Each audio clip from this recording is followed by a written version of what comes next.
Chocolate का पेड़। बहुत समय पहले किसी शहर में एक बहुत बड़ा घर था। उस घर में चिंकी और उसके मम्मी पापा रहते थे।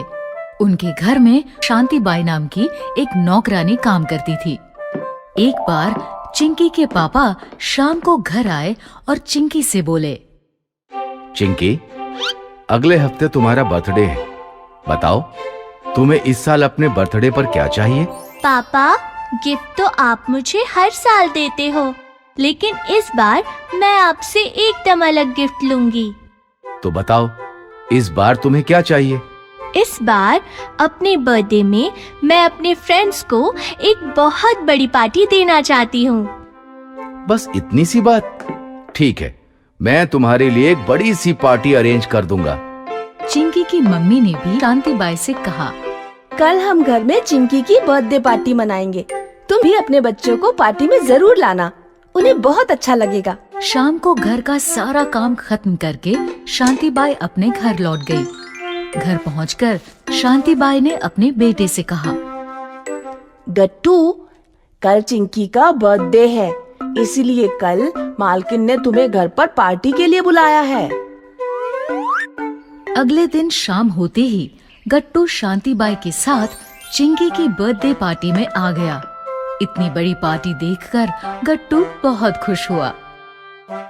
इतनी बड़ी पार्टी तो मैंने आज तक नहीं देखी। इसके बाद चिंकी ने केक काटा और सभी ने जमकर केक खाया।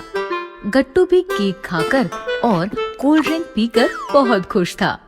फिर जब पार्टी खत्म हुई तो चिंकी ने रिटर्न गिफ्ट में सभी को एक एक चॉकलेट दी। गट्टू, मेरी पार्टी में आने के लिए बहुत बहुत thank you. Thank you Chinki, तुम्हारी पार्टी बहुत अच्छी थी और केक और कोल्ड ड्रिंक भी बहुत स्वादिष्ट थे। फिर गट्टू चॉकलेट को देखकर सोचने लगा, आज तो मैंने बहुत कुछ खा लिया है, इस चॉकलेट को मैं कल खाऊंगा।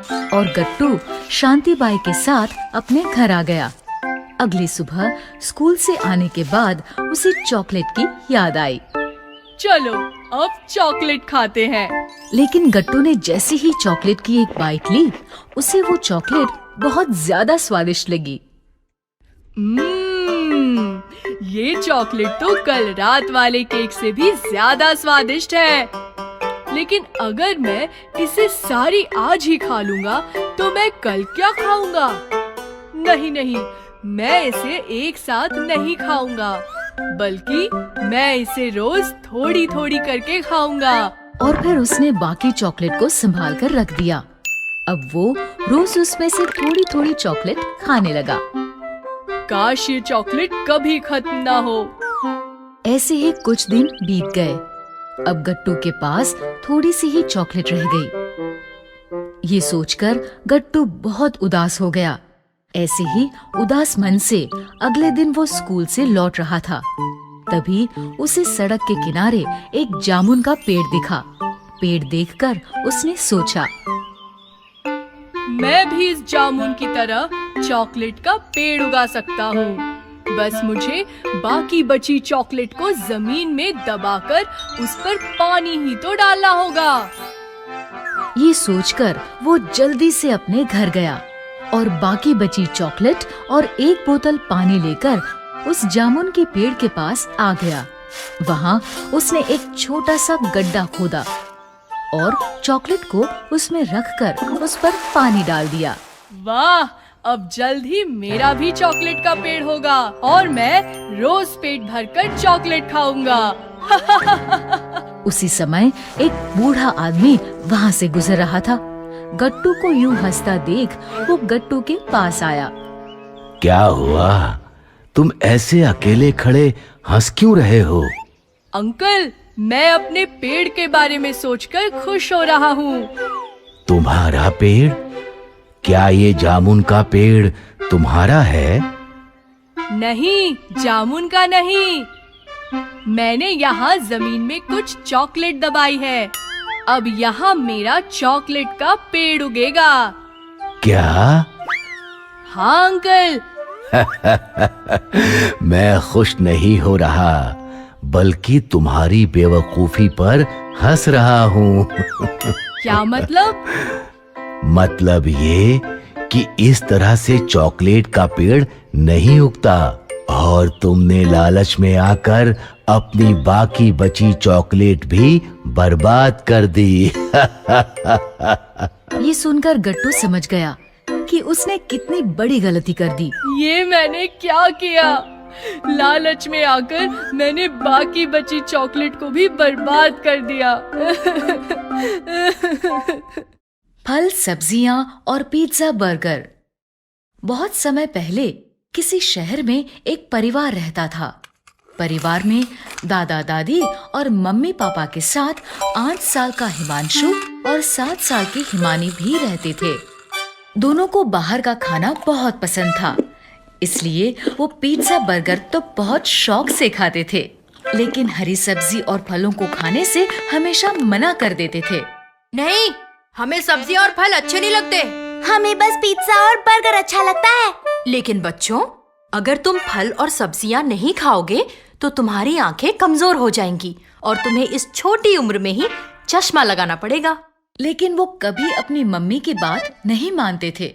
नहीं, हमें फल और सब्जियां अच्छी नहीं लगती। एक दिन मम्मी ने उन दोनों को अकेले में प्यार से समझाया।